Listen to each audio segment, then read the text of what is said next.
നമസ്കാരം. SV ചാനലിലേക്ക് ഒരിക്കൽ കൂടി സ്വാഗതം. എപ്പോഴും പറയാറുള്ളത് പോലെ തന്നെ നമ്മുടെ വീഡിയോയുമായി ബന്ധപ്പെട്ടിട്ടുള്ള നിങ്ങളുടെ അഭിപ്രായങ്ങളും അഭിപ്രായ വ്യത്യാസങ്ങളും കമൻറ്റുകളായി രേഖപ്പെടുത്താൻ മറക്കരുത്. നമുക്ക് വിഷയത്തിലേക്ക് പോവാം. കഴിഞ്ഞ ദിവസമാണ് വളരെ പ്രസക്തമായ ഒരു ഇൻ്റർവ്യൂ ഒരു ചാനലിൽ പ്രത്യക്ഷപ്പെട്ടത്.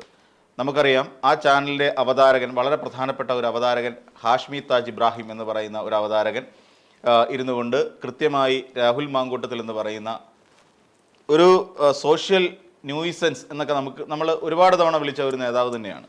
അദ്ദേഹത്തിനെ ഇൻ്റർവ്യൂ ചെയ്യുന്ന വളരെ മനോഹരമായ ഒരു ദൃശ്യങ്ങളാണ് നമ്മൾ കണ്ടത്. ഒരുപക്ഷെ ഈ പറയുന്ന രാഹുൽ മാങ്കൂട്ടത്തിനെതിരായി ചാനൽ ഫ്ലോറിൽ വന്നിരുന്നു കൊണ്ട് അതിനിശിതമായി വിമർശിച്ച് ശക്തമായ ഭാഷയിൽ രാഹുൽ മാങ്കൂട്ടത്തിനെ തേച്ചൊട്ടിക്കുക എന്ന് പറയില്ലേ, അതുപോലെ നടത്തിയ ഒരു അവതാരകൻ തന്നെയായിരുന്നു ഈ ഹാഷ്മി എന്ന് പറയുന്ന. അദ്ദേഹത്തിൻ്റെ ആ ഇൻ്റർവ്യൂ മുഴുവൻ ഇരുന്ന് നമുക്ക് കാണേണ്ടി വന്നു. അപ്പോൾ മുഴുവൻ കാണുന്ന സമയത്തും അതിനകത്ത് തുടക്കത്തിൽ ഒരു ഹുക്കുണ്ട്. അതായത്, എനിക്ക് സംസാരിക്കാൻ അവസരം തന്നെങ്കിൽ എന്നെ സംസാരിക്കാൻ അനുവദിക്കൂ എന്ന് പറയുന്ന രാഹുൽ മാങ്കൂട്ടത്തിൻ്റെ ഒരു മറുപടിയുണ്ട്. അതായത്, അദ്ദേഹം എന്തോ ഒരു ഉപചോദ്യം ചോദിക്കാൻ തുടങ്ങിയപ്പോൾ അതിനെ ഖണ്ഡിച്ചുകൊണ്ട് രാഹുൽ മാങ്കൂട്ടത്തിൽ പറയുന്ന ഒരു വാക്യങ്ങളാണ് ഇത്.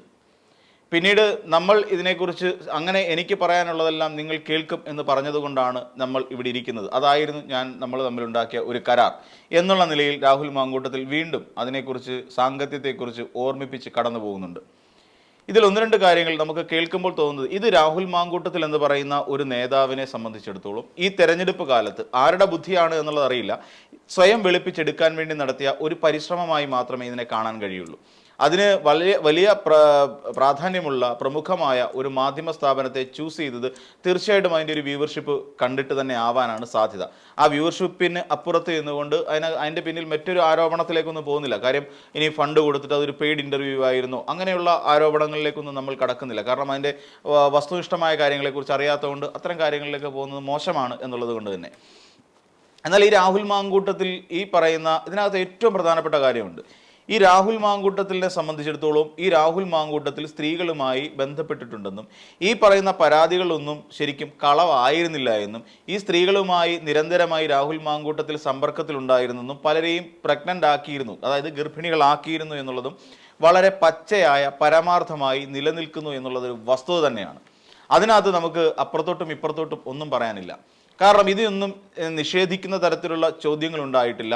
ഇതുമായി ബന്ധപ്പെട്ടുകൊണ്ട് അല്ലെങ്കിൽ അങ്ങനെ അതിനെ തള്ളിക്കളയുന്ന തരത്തിലുള്ള ചോദ്യങ്ങളോ അതല്ലെങ്കിൽ അതിനെ ആക്സെപ്റ്റ് ചെയ്യുന്ന ചോദ്യങ്ങളോ ഒന്നും തന്നെ ഈ പറയുന്ന അവതാരകന്റെ ഭാഗത്ത് നിന്ന് ഉണ്ടായില്ല എന്നുള്ളതാണ് നമുക്ക് മനസ്സിലാക്കാൻ കഴിയുന്നത്. അങ്ങനെ ഉണ്ടായെങ്കിൽ തന്നെ ഇടയ്ക്ക് എപ്പോഴോ അത്തരം ചോദ്യങ്ങളിലേക്ക് പോകുന്നുണ്ട് എങ്കിൽ തന്നെയും ആ ചോദ്യത്തിനെ ഖണ്ഡിച്ചുകൊണ്ട് ആ മറ്റൊരു ഉത്തരത്തിലേക്ക് അല്ലെങ്കിൽ അദ്ദേഹം പറഞ്ഞുകൊണ്ടിരിക്കുന്ന കാര്യങ്ങളിലേക്ക് സ്റ്റിക്ക് ഓൺ ചെയ്യാനാണ് രാഹുൽ മാങ്കൂട്ടത്തിൽ പരമാവധി പരിശ്രമിച്ചുകൊണ്ടിരുന്നത്. അല്ലാതെ എന്നാൽ ആ ഉത്തരത്തിന് ശേഷം ആ ചോദ്യത്തെ വീണ്ടും ഒന്നുകൂടി ചോദിച്ച് ആ ചോദ്യത്തിൽ തന്നെ സ്റ്റിക്ക് ഓൺ ചെയ്ത് നിന്നുകൊണ്ട് ഈ ചോദ്യത്തിനുള്ള ഉത്തരം പറഞ്ഞിട്ട് നിങ്ങൾ പോയാൽ മതി എന്ന് പറയുന്ന ഒരു കൃത്യമായ ഒരു നിലപാടിലേക്ക് പലപ്പോഴും അവതാരകൻ എത്തിയില്ല എന്നുള്ളൊരു ആക്ഷേപം ഇക്കാര്യത്തിൽ പറയേണ്ടതുണ്ട്.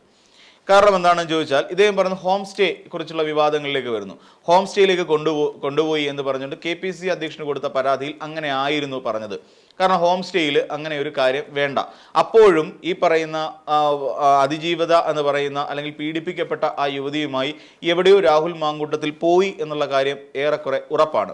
എന്നാൽ രാഹുൽ മാങ്കൂട്ടത്തിൽ പറയും, ഞങ്ങൾ അങ്ങനെ ഒരു കാർ യാത്ര നടത്തിയിട്ടില്ല എന്ന് പറയുന്നുണ്ട്. പിന്നെ എങ്ങനെ ഈ പരാതി ഉണ്ടായി? അതൊരു വലിയ കാര്യമാണ്. എങ്ങനെയാണ് രാഹുൽ മാങ്കൂട്ടത്തിനെതിരായി ഇങ്ങനെ ഒരു പരാതി ഉണ്ടായി വന്നത്? ആ ചോദ്യത്തിന് എന്തുകൊണ്ടാണ് രാഹുൽ മാങ്കൂട്ടത്തിൽ ഉത്തരം പറയാത്തത്? തന്നെയുമല്ല, രാഹുൽ മാങ്കൂട്ടത്തിനെ പോലെ ഒരാൾക്കെതിരായി നിരന്തരമായി ഈ രീതിയിലുള്ള സ്ത്രീപീഡന പരാതികൾ എന്തുകൊണ്ട് ഉണ്ടായി? അതോടൊപ്പം തന്നെ നമുക്ക് രാഹുലിൻ്റെതായി ഇന്ന് പബ്ലിക് പ്ലാറ്റ്ഫോമുകളിലുള്ള പല വോയിസ് ക്ലിപ്പുകളിലും രാഹുൽ മാങ്കൂട്ടത്തിൽ സംസാരിക്കുന്നുണ്ട് യുവതികളോട് എന്ന് തന്നെ പറയേണ്ടി വരും. പല യുവതികളോട് സംസാരിക്കുകയും അവരെ ഈ പറയുന്ന ഭ്രൂണഹത്യക്ക് പ്രേരിപ്പിക്കുകയും ചെയ്യുന്നുണ്ട്. അവരെ മോശമായ ഭാഷയിൽ തെറി വിളിക്കുന്നുണ്ട്, അവരോട് ആക്രോശിക്കുന്നുണ്ട്, ഈ പറയുന്ന കൊല്ലുമെന്നുള്ള ഭീഷണിപ്പെടുത്തൽ വരെ ഉണ്ടായിട്ടുണ്ട്. ഇതിനിടയിൽ എന്തുകൊണ്ടാണ് ഇതുമായി ബന്ധപ്പെട്ടുകൊണ്ട് പിന്നെ എങ്ങനെ ഈ വോയിസ് ക്ലിപ്പ് ഉണ്ടായി എന്നൊരു ചോദ്യം എന്തുകൊണ്ടാണ് ഈ അവതാരകന്റെ ഭാഗത്ത് നിന്ന് ഉണ്ടായില്ല എന്നുള്ളതാണ് നമ്മളെ അത്ഭുതപ്പെടുത്തുന്ന ഒരു കാര്യം. തീർച്ചയായും അങ്ങനെ ഒരു വോയിസ് ക്ലിപ്പ് ഉണ്ടായി. അപ്പോൾ ആ ശബ്ദം രാഹുൽ മാങ്കൂട്ടത്തിൻ്റെ തന്നെയാണ് എന്ന് രാഹുൽ മാങ്കൂട്ടത്തിൽ സമ്മതിക്കുകയോ സമ്മതിക്കാതിരിക്കുകയോ ചെയ്യുന്നില്ല. അങ്ങനെയുള്ള ചോദ്യങ്ങളിൽ നിന്ന് കൃത്യമായി വഴുതി മാറുന്നുണ്ട്. ഒന്നുകിൽ രാഹുൽ മാങ്കൂട്ടത്തിൽ പറയാമായിരുന്നു, അതൊരു കോടതി നടപടിയെയും ധിക്കരിക്കുന്നതോ അല്ലെങ്കിൽ കേസിൻ്റെ മെറിറ്റിനെ ബാധിക്കുന്നതോ ഒന്നുമല്ല. അങ്ങനെയൊരു വോയിസ് ക്ലിപ്പ് സാധാരണഗതിയിൽ ആരോ ഉണ്ടാക്കിയെടുത്തതാണ് എന്ന് വേണമെങ്കിൽ പറയാമായിരുന്നു. ഇല്ലെങ്കിൽ ഞാൻ തന്നെയാണ് അത് പറഞ്ഞത് എന്ന് പറയാമായിരുന്നു.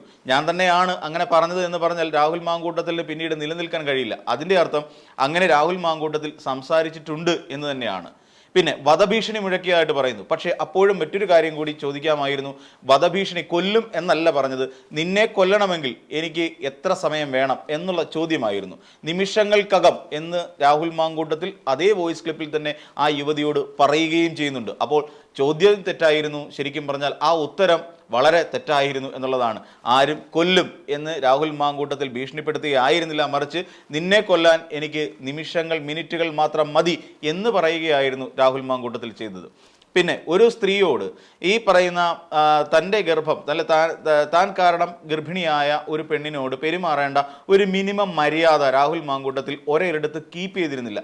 എന്തുകൊണ്ടാണ് അങ്ങനെ ഒരു മര്യാദ കീപ്പ് ചെയ്യാതെ അവരോട് മോശമായ രീതിയിൽ സംസാരിക്കുകയും അവരുടെ ഗർഭം തൻ്റേതല്ല എന്നുള്ള തരത്തിൽ അവരുടെ ഒരു സ്വത്വത്തെ തന്നെ അപകീർത്തിപ്പെടുത്തുന്ന തരത്തിൽ അവരോട് ആക്രോശിക്കുകയും ചെയ്തത് എന്നുള്ള ചോദ്യം എന്തുകൊണ്ടായിരിക്കാം ഒരുപക്ഷെ അവിടെ തെളിയിക്കപ്പെടാതെ പോയത്, അല്ലെങ്കിൽ ചോദ്യം അവിടെ ഉണ്ടാകാതെ പോയത്? അത് തെറ്റായ നടപടിയല്ലേ? ഒരു രാഷ്ട്രീയ നേതാവ് എന്നുള്ള നിലയിൽ നിന്നുകൊണ്ട് ഒരു മൊറാലിറ്റിയെക്കുറിച്ച് അവതാരകൻ ചോദിക്കുന്നുണ്ട്. ആ മൊറാലിറ്റി ഉണ്ടാവേണ്ടതല്ലേ? കാരണം ഈ സ്ത്രീകളുമായി ബന്ധപ്പെട്ടുകൊണ്ട് ഒന്നിനു പിറകെ ഒന്നായി പരാതികൾ ഇങ്ങനെ രാഹുൽ മാങ്കൂട്ടത്തിനെതിരെ വന്നുകൊണ്ടിരിക്കുന്നു. അപ്പോൾ ആ സാഹചര്യത്തിൽ തീർച്ചയായും രാഹുലിനോട് ചോദിക്കേണ്ട ഒരു ചോദ്യം വീണ്ടും ഒന്നുകൂടി എടുത്തു ചോദിക്കേണ്ടതായിരുന്നു അവതാരകൻ എന്നാണ് എൻ്റെ പക്ഷം.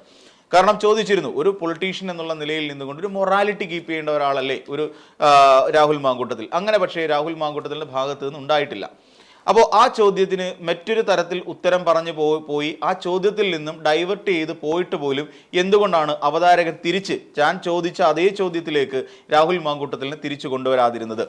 എന്നാൽ രാഹുൽ മാങ്കൂട്ടത്തിൽ അവിടെ നിന്ന് നേരെ പോയത് ഒരു MBA കുറിച്ച് ഉണ്ടായിരിക്കുന്ന പരാതിയെക്കുറിച്ചിട്ടും ഒരു MBAയുടെ മകളെ ചേർത്ത് ഇവിടെ ഉണ്ടായ പരാതിയെക്കുറിച്ചും ആ പരാതിയുമായി ബന്ധപ്പെട്ടുകൊണ്ട് ഇവിടെ താൻ വേണമെന്നുണ്ടെങ്കിൽ അവരൊരുമിച്ചിരുന്നു കൊണ്ട് ഒരു മാധ്യമ സമ്മേളനം വിളിക്കാം എന്നതടക്കമുള്ള വളരെ വിശദമായ ഒരു മറുപടിയിലേക്ക് പോയതിനു ശേഷവും പിന്നീട് ഒരിക്കൽ പോലും ആ ചോദ്യത്തിലേക്ക് അവതാരകൻ എത്തിയില്ല എന്നുള്ളത് ഏറ്റവും വലിയ മിസ്റ്റേക്കാണ്.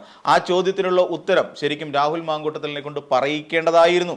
ഒരു രാഷ്ട്രീയക്കാരൻ എന്നുള്ള നിലയിൽ പാലിക്കേണ്ട മിനിമം മര്യാദയെക്കുറിച്ച് രാഹുൽ മാങ്കൂട്ടത്തിനെ ബോധ്യപ്പെടുത്തേണ്ടത് ഒരു മാധ്യമ പ്രവർത്തകൻ എന്നുള്ള നിലയിൽ നിന്നുകൊണ്ട് അവതാരകന്റെ ഉത്തരവാദിത്തം തന്നെയായിരുന്നു. പക്ഷേ അതിലൊന്നും എന്തുകൊണ്ടാണ് ആ അവതാരകൻ ചിന്തിക്കാതെ പോയത് എന്ന് മാത്രം മനസ്സിലാകുന്നില്ല.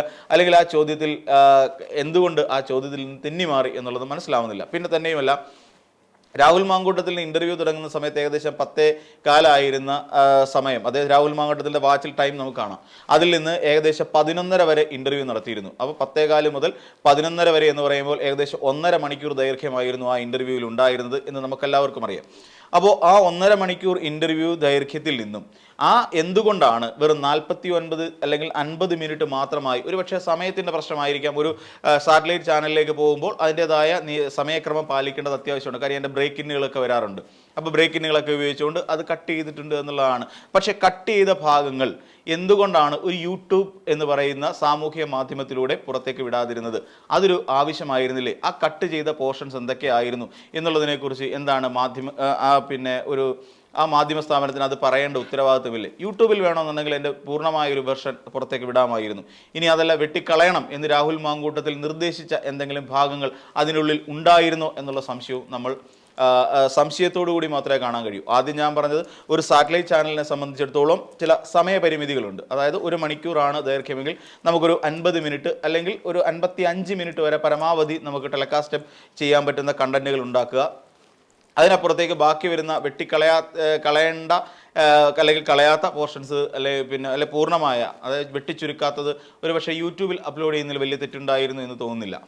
അപ്പോൾ ഇതിനകത്ത് നമ്മൾ പരിശോധിക്കുകയാണെങ്കിൽ സ്വയം വെളുപ്പിച്ചെടുക്കാൻ വേണ്ടി നടത്തിയ ഒരു ശ്രമം പലപ്പോഴും പറയുന്നത്, പക്ഷേ രാഹുൽ മാങ്കൂട്ടത്തിൽ എന്ന് പറയുന്ന ഒരാൾ ഈ യുവതികളുമായി ബന്ധപ്പെട്ടിട്ടില്ല എന്ന് എവിടെയും പറഞ്ഞിട്ടില്ല, ബന്ധപ്പെട്ടു എന്ന് പറഞ്ഞിട്ടില്ല. പക്ഷേ ഇതിൽ നിന്ന് നമ്മൾ മനസ്സിലാക്കേണ്ടത് ഇവിടെ എന്തായിരുന്നു രാഹുൽ മാങ്കൂട്ടം ചെയ്യേണ്ടിയിരുന്നത്? ഇത് തനിക്കെതിരായി വന്ന ഒരു ഗൂഢാലോചനയായിരുന്നെങ്കിൽ ആ ഗൂഢാലോചന ഏത് മണ്ഡലത്തിൽ നിന്നാണ് വന്നത്? അതായത് CPM-ൽ നിന്നാണോ, CPI-ൽ നിന്നാണോ, കോൺഗ്രസിൽ നിന്നാണോ, യൂത്ത് കോൺഗ്രസിൽ നിന്നാണോ, അതിനെക്കുറിച്ച് ബോധ്യപ്പെടുത്തേണ്ട ഒരു കടമ രാഹുൽ മാങ്കൂട്ടത്തിൽ ഉണ്ടായിരുന്നില്ലേ? തീർച്ചയായിട്ടും ഉണ്ടായിരുന്നു.